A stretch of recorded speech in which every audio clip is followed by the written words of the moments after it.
नमस्कार, आप देख रहे हैं स्पेशल रिपोर्ट और आपके साथ में विजेंद्र सोलंकी। मोदी ने जंग के लिए मॉक ड्रिल शुरू कर दी है, यानी जंग से पहले खुद को हर मोर्चे पर तैयार कर देना। इसके लिए भारत के अंदर नागरिकों को भी जंग की ट्रेनिंग दी जा रही है। जंग के दौरान क्या करना है और क्या नहीं करना, यह ट्रेनिंग दी जाएगी।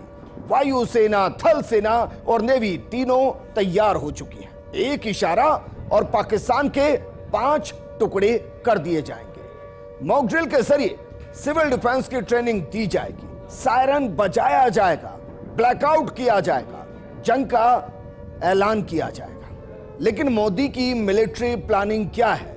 तुर्की के युद्धपोत का पाकिस्तान के समुद्री रेखा में तैनात होने के मायने क्या है? सिविल डिफेंस की ट्रेनिंग क्या होती है? ब्लैकआउट क्या होता है?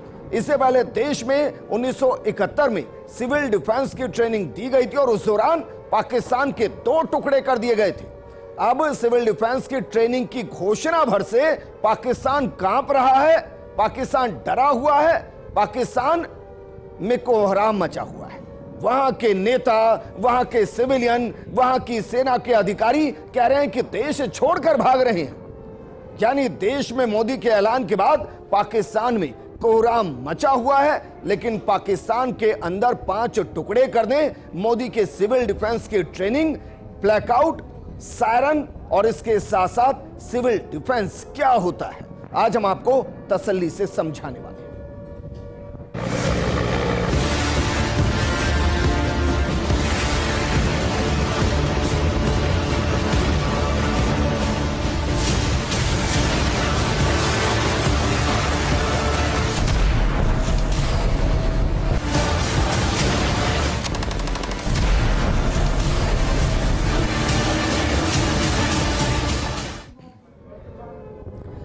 जंग में उतरने से पहले ट्रेनिंग की जाती है और उससे पहले ड्रिल की जाती है। ड्रिल यानी कि जंग के दौरान क्या क्या परिस्थिति होंगी और उस दौरान कैसे उन परिस्थितियों का सामना करना पड़ेगा। वैसे भारतीय सेना इतनी सक्षम है कि पाकिस्तान को कुछ ही दिनों के अंदर खत्म कर सकती है, उसके टुकड़े कर सकती है। लेकिन पाकिस्तान को जैसे ही पता चला कि हिंदुस्तान 259 जिलों के अंदर मॉक ड्रिल कर रहा है, पाकिस्तान कांपने लगा है। क्योंकि इससे पहले जब भारत ने मॉक ड्रिल की, पाकिस्तान के 2 टुकड़े किए गए, लेकिन जो 259 जिले हैं उनको भारत ने मॉक ड्रिल के हिसाब से किस तरीके से बांटा है, जरा उसको एक बार देखिए। क्योंकि कैटेगरी 1, कैटेगरी 2 और कैटेगरी 3 हिस्सों के अंदर इन जिलों को बांटा गया है। इसमें जो कैटेगरी 1 है वो अति संवेदनशील है, जिनमें 13 जिले हैं। उनमें से वो इलाके हैं जहां हमारे न्यूक्लियर सेटअप है, उनको अति संवेदनशील माना गया है। जैसे अगर राजस्थान की बात करें तो कोटा और रावतभाटा, इनको अति संवेदनशील माना गया है। कैटेगरी 2 इसके अंदर संवेदनशील है, वो 201 जिले हैं। और कैटेगरी 3 जो लगभग सुरक्षित है लेकिन वहां मॉक ड्रिल की जाएगी, वो लगभग 45 जिले हैं जहां मॉक ड्रिल होनी है, जहां सिविल डिफेंस की ट्रेनिंग दी जानी है, जहां सायरन बजेंगे। सायरन कौन से?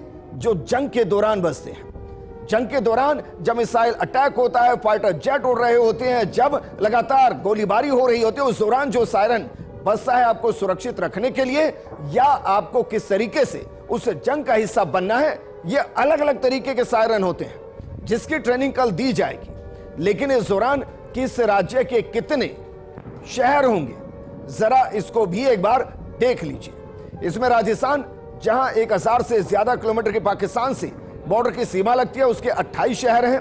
पंजाब 12 शहर हैं, उत्तर प्रदेश 19 शहर हैं, गुजरात 18 शहर हैं, हरियाणा के 11 शहर हैं, बिहार के 5, झारखंड के 6, जम्मू कश्मीर के 19 शहर हैं। इसके अलावा महाराष्ट्र के 16 शहर हैं और महाराष्ट्र अपने आप में आर्थिक राजधानी है।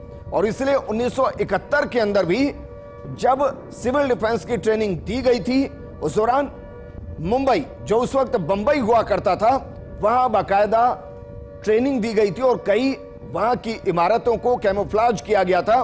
कैमोफ्लेज क्या होता है ये भी हम आपको आगे चल के प्रोग्राम में बताएंगे। लेकिन जरा ये भी देखिए कि राजस्थान के कौन कौन से शहर हैं जिनमें मॉक ड्रिल होनी है, जहां ये सायरन सुनाई देंगे, जहां आसमान में उड़ते फाइटर जेट नजर आएंगे, जहां रात को अचानक से अंधेरा नजर आएगा, यानी कि ब्लैकआउट नजर आएगा। और ब्लैकआउट का मतलब घर के अंदर आप मोमबत्ती भी नहीं जला सकते। मोमबत्ती छोड़िए, आप मोबाइल की रोशनी को खुले आसमान के नीचे नहीं रख सकते हैं। ब्लैकआउट मतलब कंप्लीट ब्लैकआउट, कंप्लीट अंधेरा। जरा देखिए राजस्थान के कौन कौन से शहर हैं जिनमें मॉक ड्रिल होनी है।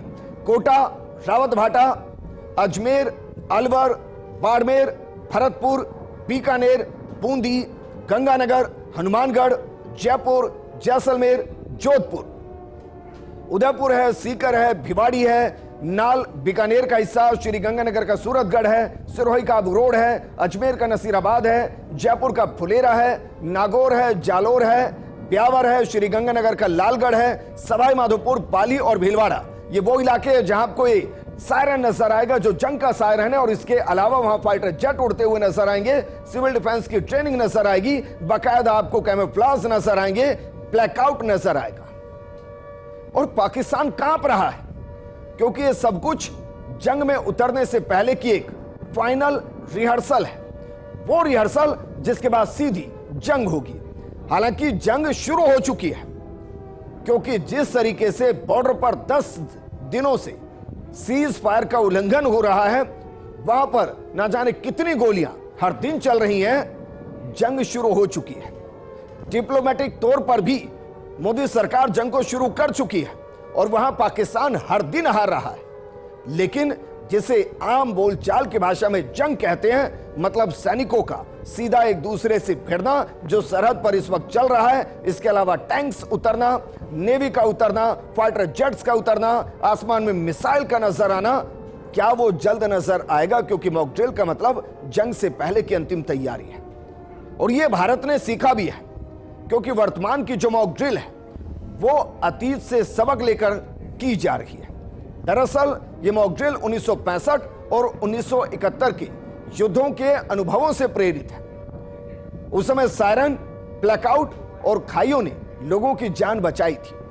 अभ्यास नागरिकों को आपातकाल के लिए तैयार करने का प्रयास है ताकि वो ऐसी परिस्थितियों में बिना घबराए सही कदम उठा सके। 1971 के युद्ध के अनुभव बताते हैं कि सेना और नागरिकों का तालमेल ही युद्ध में सुरक्षा की कुंजी है। लेकिन जो बार बार कहा जा रहा है कि भाई ब्लैकआउट होगा, सायरन नजर आएंगे, कैमोफ्लेज होगा, अब इसे हम तसल्ली से आपको समझाने की कोशिश करते हैं। एक एक के साथ शुरुआत करते हैं और सबसे पहले शुरुआत करते हैं ब्लैकआउट के साथ कि ब्लैकआउट का मतलब क्या है और ब्लैकआउट के नियम क्या है। दरअसल युद्ध के दौरान हवाई हमलों से बचने के लिए ब्लैकआउट का पालन अनिवार्य होता है। इलाकों में कोई रोशनी नहीं की जाती है, यहां तक कि चूल्हा जलाना भी मना होता है। फिर भी अगर चूल्हा जलाना पड़े तो खिड़कियों पर कागज या पर्दे लगाने होते हैं ताकि रोशनी बाहर ना जाए। ब्लैकआउट कई दिनों तक चल सकता है। ऐसे में जरूरी सामान दिन में इकट्ठा करना होता है। रेडियो के जरिए सूचनाएं दी जाती है, उनकी पालना करना अनिवार्य होता है। आप समझ रहे हैं, और ये एक नागरिक के तौर पर आपकी जिम्मेदारी है। और ऐसा क्यों किया जाता है?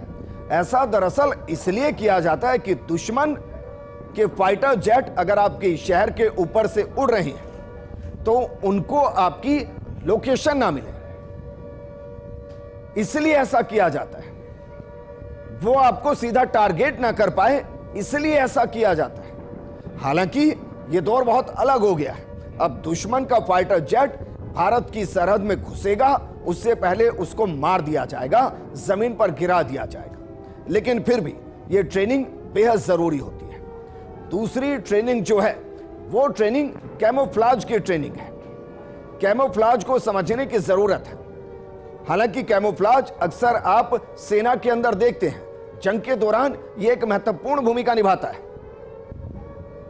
दरअसल यह एक ऐसी तकनीक है जिसमें रंग, पैटर्न और बनावट का इस्तेमाल करके किसी चीज को उसके आसपास के वातावरण के साथ मिलाने का प्रयास किया जाता है ताकि सैनिकों और उपकरणों को दुश्मन की नजरों से बचाया जा सके।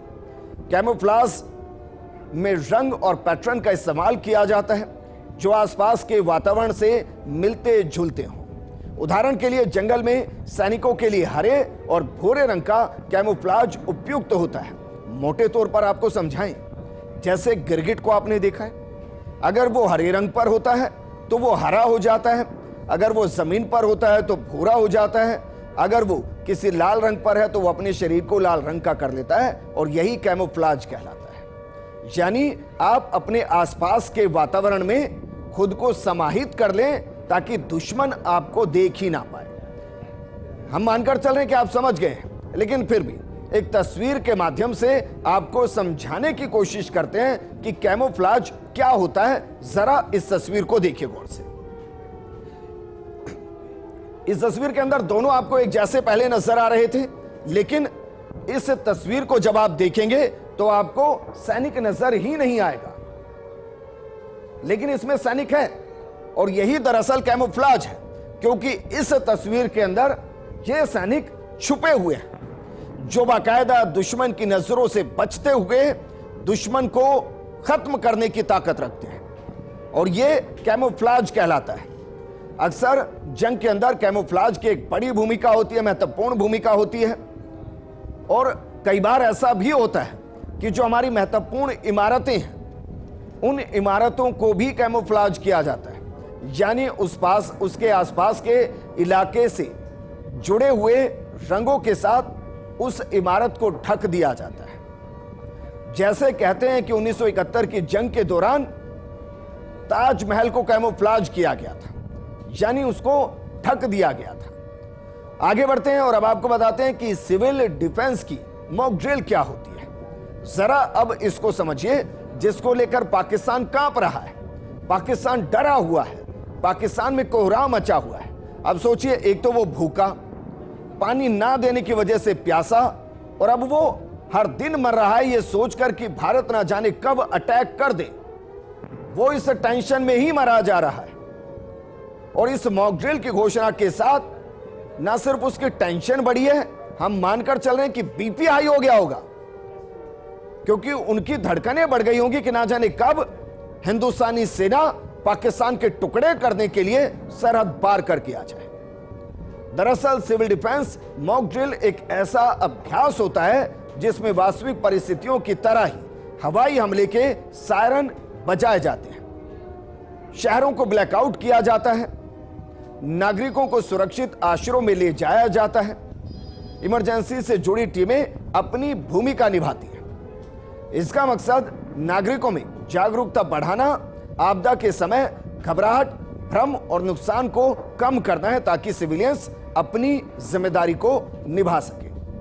और ये जो ट्रेनिंग है ना, ये आपको बॉर्डर इलाके के अंदर जो वहां के सिविलियंस हैं उनमें आपको आराम से महसूस होगी। आप हिंदुस्तान की जंग के इतिहास को पढ़िए, सेना जितनी महत्वपूर्ण भूमिका निभाती है वहां के सिविलियंस उतनी ही महत्वपूर्ण भूमिका निभाते हैं, चाहे वो करगिल की जंग हो या 1971 की जंग हो या 1965 की जंग हो। सिविल डिफेंस एक सिविलियन को डिफेंस के साथ जोड़ता है, यानी सामान्य नागरिक को सेना के साथ जोड़ता है, और इससे हर एक नागरिक सैनिक हो जाता है। लेकिन सिविल डिफेंस जिले क्या होते हैं, जरा इसको भी समझिए। सिविल डिफेंस जिले वो विशेष रूप से चिन्हित जिले होते हैं जहां आपदा या युद्ध जैसी आपात परिस्थितियों में नागरिकों की सुरक्षा और सहायता के लिए विशेष प्रबंध और प्रशिक्षण की व्यवस्था की जाती है। इन जिलों में सरकारी तंत्र, पुलिस, अर्धसैनिक बलों और नागरिक स्वयंसेवकों को विशेष प्रशिक्षण दिया जाता है। और मानकर चलिए कि जो बॉर्डर इलाके होते हैं वो अपने आप में सिविल डिफेंस जिले होते हैं, लेकिन कई और ट्रेनिंग जिले होते हैं, डिस्ट्रिक्ट्स होती हैं जहां सबको ट्रेनिंग दी जाती है। सायरन को कैसे पहचाने ये भी जरा समझिए, क्योंकि एक सायरन हम आपको बजाकर सुना रहे हैं लगातार प्रोग्राम में, और इसकी जो ध्वनि होती है वो लगभग 5 किलोमीटर तक सुनाई देती है, और ये अपने आप में एहसास करा देती है कि जंग के अंदर अब सिविलियंस की भूमिका महत्वपूर्ण है। और सिविलियंस की महत्वपूर्ण भूमिका का मतलब जंग में लड़ना नहीं है, जंग में खुद को सुरक्षित रखना भी एक महत्वपूर्ण भूमिका है, क्योंकि किसी भी जंग में हार और जीत सिर्फ जमीन के टुकड़े के कब्जे से जुड़ी नहीं होती है। उसमें कितने सैनिकों की शहादत हुई, कितने सिविलियंस मारे गए, इससे भी उस जंग में हार और जीत का फैसला होता है। इसलिए जितना दुश्मन को मारना जरूरी होता है जंग में, उतना ही अपने सिविलियन को बचाना भी जरूरी होता है। और इसीलिए युद्ध के समय जो युद्ध का सायरन बजेगा वो 2 से 5 किलोमीटर दूर तक सुनाई देगा।